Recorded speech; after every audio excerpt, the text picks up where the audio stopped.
요한복음 11장 28절에서 32절 말씀입니다. 선생님이 오셔서 너를 부르신다 하니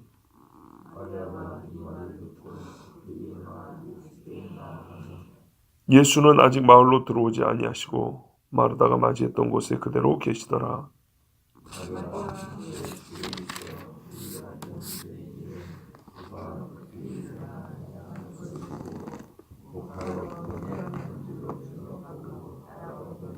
마리아가 예수 계신 곳에 가서 배웁고 그 발 앞에 엎드려 이르되 주께서 여기 계셨더라면 내 오라비인가 죽지 아니하였겠나이다 하더라. 아멘. 선생님이 오셔서 너를 부르신다고 마르다가 마리아에게 가서 전했습니다. 이게 이제 예수님이 마르다를 통하여 전한 말씀입니다. 혹 이거 마르다가 거짓말로 말한 거 아닌가 했더니 그건 아니고요. 하나님 예수님이 직접 전한 게 직접 하신 말씀이 맞아요. 이 맥락이 마르다가 거짓말할 맥락은 아닙니다. 자, 예수님이 마리아를 따로 불러서 하고 싶은 말씀이 있었던 거예요. 마리아가 예수님 왔다 소리 듣고도 좀 안 왔잖아요. 그죠? 집에 가만히 있었죠. 왜 안 왔을까요? 뭔가 이 둘 중에 하나죠. 슬픔이 커서 선생님 앞에 굳이 뭐 왔다는 소리를 듣고 거기까지 갈 마음의 여유가 없었거나 아니면은 왜 이제서 왔냐는 그 원망이 좀 있어서 안 갔거나 그랬겠죠. 그렇게 본다면 이 마르다처럼 마리아 속에 있는 뭔가 예수님을 향한 좀 새롭게 돼야 될 마음가짐이 있었겠죠.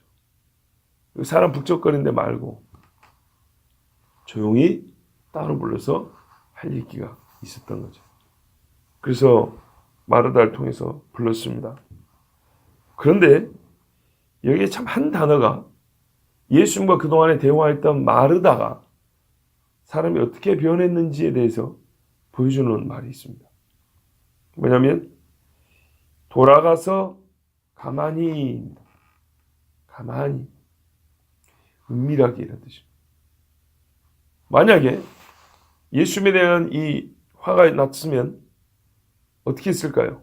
마리아한테 가서 이제 분이 섞인 소리를 하거나 여러 사람들 들으라고 얘기하거나 뭔가 다른 모습으로 말했을 건데 문 삼은 사람들 많잖아요. 그런데 조용히 은밀하게 말했어요. 마리아야, 선생님이 너를 부르신다. 저기 어디 계시니까 조용히 갔다 와. 이렇게 얘기했단 말이에요. 이거는 뭔가 사람이 마음에 이 안정감이 있는 그런 목소리입니다. 그러니까 마르다는 예수님이 지금 자기를 만나서 말씀하신 것, 그래서 본인이 부활에 대한 새로운 지식을 갖게 됐잖아요. 알아야 하고 믿어야 될 바를 새롭게 했잖아요.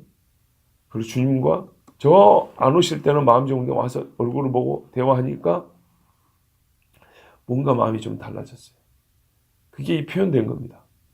다른 사람에게 예수님이 하신 말씀을 전하는 그 태도와 말에서 마르다가 아까하고는 좀 달라졌구나라는 것을 우리가 감을 잡을 수 있습니다. 이게 더 확실한 게 뭐냐면 마리아가 이 말을 듣고 급히 일어나 예수께 나가며 급히 하고 차이가 나는 겁니다.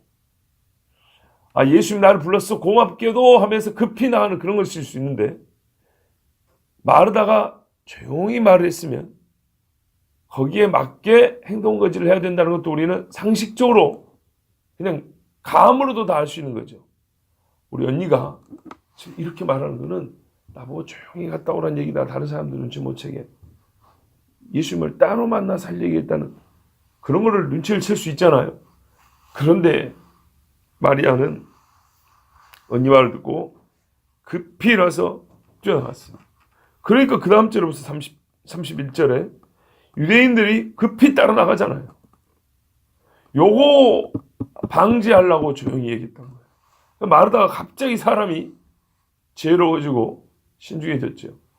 그전에는 안 그랬다는 게 아니고 이 분위기와 상황을 간파했기 때문에 이 사람들이 몰려있는 이 상황 속에서 지금 예수님이 마리아를 따로 불러서 은밀하게 나에게 주신 것과 같이 이렇게 말씀을 주신다는 것을 마르다는 알고 왔기 때문에 마리아 동생이 예수님을 은밀하게 만나러 갈 수 있도록 분위기를 만들어준 겁니다. 이 말이. 그런데 마리아는 전혀 눈치를 못 채고 그냥 급히 일어나 가버리니까 사람들이 우르르 따라가 버렸어요. 왜 급히 일어났을까요? 역시 크게 두 가지 중에 하나죠. 반갑죠. 아까 내가 슬퍼서 정신없어서 주님 왔다 소리를 제대로 못 들었었는데 우리 언니가 어디 갔다 왔는가 그랬더니 예수님 만나고 왔다 하는 거죠. 그러면 진작에 말하자고.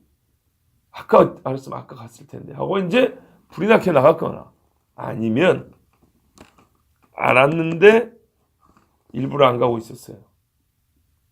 근데 지금 부른다고 하니까 이참에 내가 가서 주님 볼 일이 좀 있어. 그러면 또 지금이라도 급히 할 수 있는 거죠. 아까 안 갔었던 거는 뭔가 다른 이유가 있었는데 지금 이제 어느 정도 시간이 좀 흘렀고 그분이 저기 와 있다는 소리는 진작부터 들었단 말이죠. 와서 나를 부른다. 그러니까 그래? 알았어.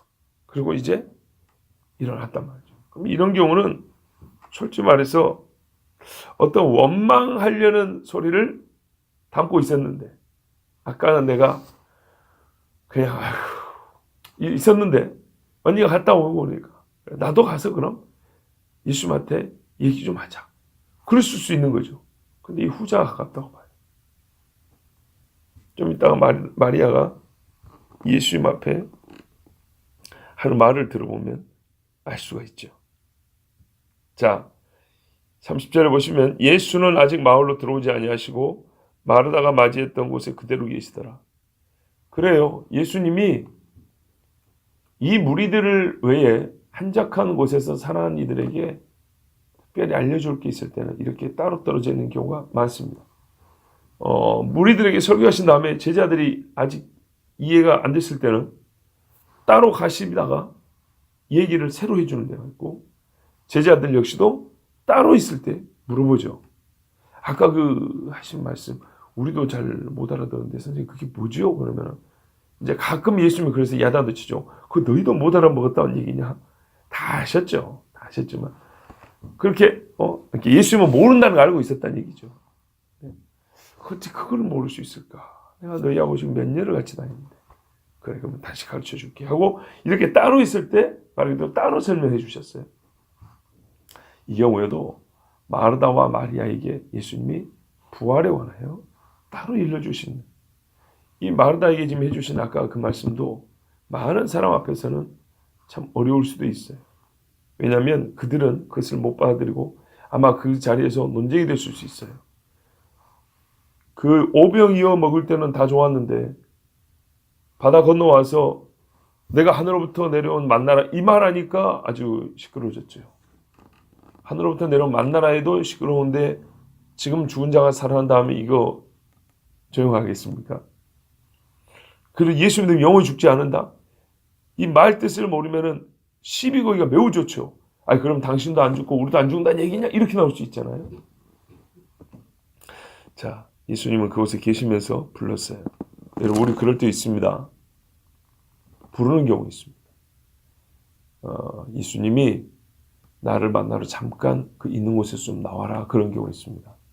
그래서 우리가 예전에 보면 시간 내어서 기도원 가기도 하고 시간 내어서 혼자 조용히 있을 필요도 삶에서 느끼죠. 맞더라고요. 맞아요. 저번에 그 임진각 기도하러 가는데 날이 아주 추웠어요. 월요일 날 아침에 비도 오고. 가다 보니까 거기가 이제 사람이 거의 없는 곳이니까 그 임진강에 철새가 있다가 아침에 새벽과 아침 사이죠. 쫙 날아가는데 기분이 너무 좋아요. 그 어슴푸레한 거기서 새들이 날아가고 찬바람이지만은 바람이 이고 그거는 그 들판과 강가를 가니까 희한하게 왜 내가 그때서 느꼈을까요? 물론 경험을 했겠지만 이걸 의식적으로 생각한 거. 바람을 쐰다는 것이 우리의 마음을 이렇게 시원하게 하고 여유롭게 하고 정말 새로운 마음을 갖게 하는구나. 그걸 새삼스럽게 느꼈어요. 맞아요. 영적으로도 우리가 하나님 앞에 이렇게 마치 바람 쐬서 마음을 좀 이렇게 다잡기도 하고 여유를 가지듯이 영적인 그런 필요가 있어요. 자, 예수님이 이제 그곳에 계시면서 마리아를 오라 그랬어요. 나사로를 살리는 일 중요하지만요. 참 중요한 거. 왜 자꾸 부르냐? 빨리 가서 고쳐주면 될 거를, 살려주면 될 거를. 그 다음에 얘기하시면은 그 즉시로 전부 다 아멘, 아멘, 아멘 할 거 아니에요. 근데 말하자면 아멘을 먼저 요구하시는 것 같단 말이에요. 바로 그거거든요. 이게 믿음의 원리입니다. 그래서 마리아를 불렀어요. 조용히 불러서 밖에 계시면서 먼저 그들이 아멘 해야 할 바를 가르쳐주고 그 다음에 굴에 가셔서 문을 돌이죠. 돌을 옮겨놓고 나사로를 살리셨어요. 저번에 유철성에서 와갖고 말씀하신 것 중에 참 그게 모든 사람 모든 케이스에 똑같이 적용되기는 어렵습니다. 그런데요, 하나님이 쓰시는 일하시는 방법 중에 한 가지는 분명합니다. 기도하면서 모든 것이 다 됐다, 무르익었다, 마음에 이제 평안이 왔다, 시작하고 그렇게 일을 해야 되는 경우가 있는가 하면, 어떤 경우는 하나님이 이미 이런 일은 옳다라고 답을 준 게 있어요. 성경에 이와 같은 일은 항상 오라. 예를 들면 전도는 어떻게 합니까? 전도는 항상 옳죠. 주님, 저 영혼을 전도를 할까요 말까요? 이거는 물어볼 필요가 없어요. 지가 무서우니까 그냥 하는 거예요. 하고 기도를 10년 했어요. 전도할까요 말까요? 그래서 10년 지나니까 마음이 평안이 왔어요. 이제 전도할게요. 그러고 해요. 결과는 하나님께 있지만 그러고 전도한다. 이런 거는 무의미하다는 얘기예요. 그럴 필요 없어요. 전도는 그냥 좀 표현이 그렇지만 기도 안 하고 해도 돼요. 그거는 당연히 해야 되는 일이에요. 그런데 이제 당연히 하면서 주여 저 사람의 마음을 움직여 주십시오. 이렇게 기도하는 거죠. 그런 것처럼 어떤 경우는 기도한다는 것이 우스운 일이 있어요. 성경에 뭐라고 그랬어요? 사람이 부모를 떠나 여자와 합하여 한 몸을 이룰지니라 명령. 결혼을 할까요 말까요? 이런 거는 기도하는 게 아니에요. 오히려 이럴 때 기도하는 거예요. 주님, 저는 혼자 살고 싶습니다. 혼자 살아도 되겠습니까? 하고 주의 나라를 위해서 저는 스스로 고자 되기로 결정을 했습니다. 저에게 허락하신 은사와 저의 사명이 맞습니까? 이런 건 차라리 기도하는 거예요.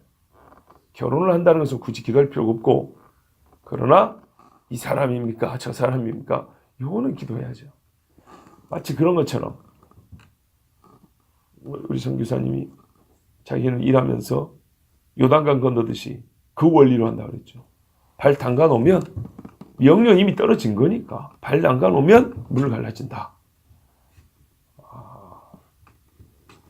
그분의 사역이 인생에 있어서 모든 것을 하나님이 그렇게 응답해 주진 않죠. 어떤 거는 기도가 딱 끝나야 해주신 일도 있죠. 근데 대체로는 제가 본 것만 해도 맞아요. 그분은 하나님께서 주로 여호수아처럼 발 딱 담그면 강 갈라지게 해주시는 그런 패턴으로 일을 많이 하시는 것이 맞아요. 하나님이 일하시는 패턴과 원리가 여러 가지 있는데 그 중에 한 가지가 맞아요. 마찬가지입니다. 이런 경우에는 예수님이 어떻게 일을 하시고자 하면은 나사로를 딱 고쳐주고 설명해 준 게 아니고요. 다른 때는 그렇게 할 때가 있거든요. 일을 하고 말씀을 한단 말이에요. 근데 지금은 말씀을 하고 일을 하는 이런 방식을 선택하는 경우도 있어요. 그러니까 어떤 경우에 우리가 그렇게 일을 취해야 될지 그것은 하나님 주신 지혜에 따라서 그때그때 다를 수 있습니다. 자, 이건 하나님의 일관성 있는 본성에 따라 사람을 얻기 위하여 영혼에게 유익이 되기 위하여 그 상황과 사람에 따라서 적합하게 쓰시는 방식입니다. 자, 마리아가 급히 일어나 버리니까 위로하러 온 사람들이 급히 일어나, 사람이 막 슬픈 갑자기 막 격정적으로 막 이렇게 막 올라오잖아요. 그래서 곡하러 가는가 보다 이렇게 생각하고 따라갔어요. 그럴 수 있죠. 우리는 3, 4일 울고 매장을 하잖아요. 근데 이 사람들은 바로 매장을 해버리니 오히려 울 시간이 그 뒤로 더 이어지겠죠. 그러니까는 무덤에 가서 울고 막 이런단 말이죠. 3, 4일 후에 매장을 해도 그 무덤 앞에 가서 또 곡하는 경우들이 있고 하는데요. 자, 근데 막상 따라가 보니까 무덤이 아니고 마을 밖으로 나가는 거죠. 무덤 쪽이 아니라 다른 쪽으로. 32절에 마리아가 예수 계신 곳에 가서 배엎고 그 발 앞에 엎드려 이르되 주여 주께서 여기 계셨더라면 내 오라버니가 죽지 아니하였겠나이다 하더라. 그래서 들어본 말이죠. 마르다하고 똑같은 얘기하고 있습니다. 그러니까요. 우리 흔히 생각하는 부엌대기 마르다나 예수님 발치 앞에 앉았던 마리아나 별 차이 없잖아요. 그 뭐 말씀 가까이서 들어봐야 별 차이 있다 그런 말이 아니고 마리아도 아직 좀 미숙한 상태고 마르다가 그냥 부엌대기 아니었다 이 말입니다. 주님 앞에 나갔던 신자 중에 한 사람이라는 얘기입니다. 그럼에도 불구하고 지금 오라버니가 죽었기 때문에 똑같이 예수님 앞에 한탄하며 뭐랄까요? 원망 섞인 이야기를 하고 있는 겁니다. 그러면 이게 불신입니까? 불신 아닙니다. 이 마르다가 이 고백했을 때 제가 분명히 이 말씀에 대해서는 잘 설명해 드렸기 때문에 반복하지 않겠습니다. 결론만 말하면 큰 믿음은 아닙니다. 그리고 작은 믿음이지만 실제로 우리가 삶에서 겪는 고난 속에서 주님 앞에 고백하는 믿음입니다. 정말 실제적인 슬픔 가운데서 주님을 만날 때 우리 이렇게 만납니다. 솔직히 우리도 이와 같은 마음이 들 때가 적지 않지요. 기도 막 했는데 주님이 우리가 원하는 대로 기도를 들어주지 않는다거나 또 원하는 때가 아니거나 결과가 좀 다르거나 그럴 때 그때 당시에는 우리는 사람이기 때문에 그 후에 무슨 일이 있을지 모르고 주님이 얼마나 귀한 것들을 감춰놓는지 잘 모르니까 그 당시로는 원망하는 경우가 있어요. 또 이런 경우는 그렇다지만 때로는 또 죄로 말미암아 겪는 고난이 있어요. 고난이라보다는 그런 그냥 힘든 거죠. 그런 경우는 주님이 우리로 하여금 죄의 열매를 먹게 하는 또 그건 또 생각하지 않고 그냥 힘들기만 하니까 막 원망하는 경우 있어요. 그런데 뭐 하여튼 이 원망할 수 있다는 것 이것이 바로 믿음이 우리 현실적인 사람의 믿음입니다. 그래서 죄 없는 인간은 없다는 그 말입니다. 욥도 그러잖아요. 의인이었던 욥도 그 고난 중에 하나님 앞에 원망합니다. 불평한다고요. 자, 원망과 불평만 없다도 대단한 믿음인데 하여튼 우리는 이 마리아의 말을 이해할 수 있어요. 그런데 왜 불신이 아니라 그러냐면 보세요. 그 발 앞에 엎드려 이르되 이 태도 때문입니다. 예수님 앞에 마리아는 믿음을 저버리지 않았어요. 여전히 주님을 경외합니다. 선생님이 너를 보좌하신다 이 말이 격이 떨어진 표현이 아니고 평상시에 그리 불렀던 거죠. 서로 예수님을. 자, 그 선생님 앞에 가서 그냥 사람 선생님이라면 엎드려가지고 자기 오빠 중을 이렇게 말하지 않습니다. 여러분 내가 존경하는 선생님이 있다고 해서 그분이 여기 있다고 죽을 사람이 안 죽은가요? 아니죠. 예수님을 정말 죽을 사람을 살리는 이로 믿었다 이 얘기입니다. 지금도 믿고 있는 거예요. 그랬으니까 지금 선생님이 여기 있었으면 안 죽었을 거 아닙니까? 선생님은 살릴 수 있지 않습니까? 그 말이죠. 그걸 여전히 믿고 있고 그래서 엎드려서 얘기를 한 거예요. 그 발 앞에 말씀드릴 때나 지금 이 원통한 소리를 할 때나 똑같이 이게 바로 현실 속의 그리스도인의 모습이라고 볼 수 있어요. 그래도 원망하더라도 하나님의 살아계심과 주의 신실하심을 믿기 때문에 바로 이 지점 원망과 경외가 함께하는 이 순간 여호와를 경외하고 사랑하고 또 신뢰하는 그 마음과 원망스럽고 섭섭하고 슬픔이 만나는 이 지점에서 이 두 가지가 같이 나오는 거예요. 바로 이 순간이 우리 그리스도인들이 현실 세계에서 주를 경외함을 스스로 확인하는 순간이기도 합니다. 보세요. 그냥 인간 대 인간이었으면 저 인간 내가 얼굴을 안 보지. 그럴 수 있는 거예요. 근데 이 순간에 그러지 않아요. 그냥 친구였으면 네가 사람 살릴 수 있는 의술이 있는데도 코빼기도 안 비쳤어? 그리고 장례 다 치르니까 이제 와가지고 그것도 나를 불러내? 됐어. 나 온 절교야. 그럴 수 있다고요. 근데 그냥 사람이 아니거든요. 그냥 친구가 아니라고요. 우리 친구 나사로. 그냥 친구지간이 아니고 선생님, 주님이라고. 메시아로 믿는 주님이라고. 그러니까 그분 앞에 가서는 엎드려 이렇게 한탄을 하는 거예요. 그때 우리가 깨닫는 거죠. 야, 내가 이 순간에도 그래도 주님 앞에 무릎을 꿇는구나. 제 아무리 마음속에 주님 앞에 정말 하나님 나한테 이럴 수 있어요. 그런데도 어떻게 해요? 교회를 떠나지 않아요. 와서 엎드려서 얘기한다고. 주님 이럴 수 있습니다. 이때 나는 나를 보게 돼요. 야, 그래도 내가 이 순간에도 주님 앞에 와서 엎드리는구나. 사람 대 사람이었으면 그 인간 앞으로 이름도 꺼내지 마 그럴 텐데. 바로 이게 현실 속의 그리스도인이고요. 이때 역설적으로 주님을 불신하고 원망하는 것 같은 그런 순간에 내가 이 참에도 주님 앞에 엎드리는 사람이었구나. 참 부끄럽지만 그래도 믿음이 있구나. 이렇게 확인이 되는 순간입니다. 예수님은요 이렇게 말하는 마리아를 꾸짖지 않았습니다. 만약에 이게 불신이었으면 꾸짖었을 겁니다. 제자들이 그랬잖아요. 이 바닷물이 흉용해서 배가 뒤집어질 상황인데도 믿음이 약하다고 야단을 쳤어요. 아니, 그런 상황이면 죽을까 봐 겁나서 그럴 수도 있지. 그렇죠? 여기도 오빠가 죽었으니 슬퍼서 이럴 수도 있지. 그런데 바다에서는 제자들을 꾸짖었어요. 근데 여기서는 꾸짖지 않았어요. 물론 사람 죽었으니까 그럴 수 있지만 거기도 마찬가지로 곧 있으면 죽을 상황이었어요. 이 모습은 불신이 아니란 얘기입니다. 오히려 마리아의 눈에서 눈물을 닦아주시는 일을 이어서 하십니다. 잘 아시죠? 무덤인대로 가까이 동네 밖이니까 어딘가 있겠죠. 가까운 데도 있겠죠. 무덤에 가시죠. 그래서 나사로를 살려주셨습니다. 마리아의 무릎은 자 이제 결론입니다. 마리아의 무릎은요. 그 입술의 고백이 결코 작은 믿음이었거나 또는 예수님을 향한 주 예수님을 향한 흔들리는 신앙 고백이 아니었다는 것을 보여주고 있습니다. 뭐가요?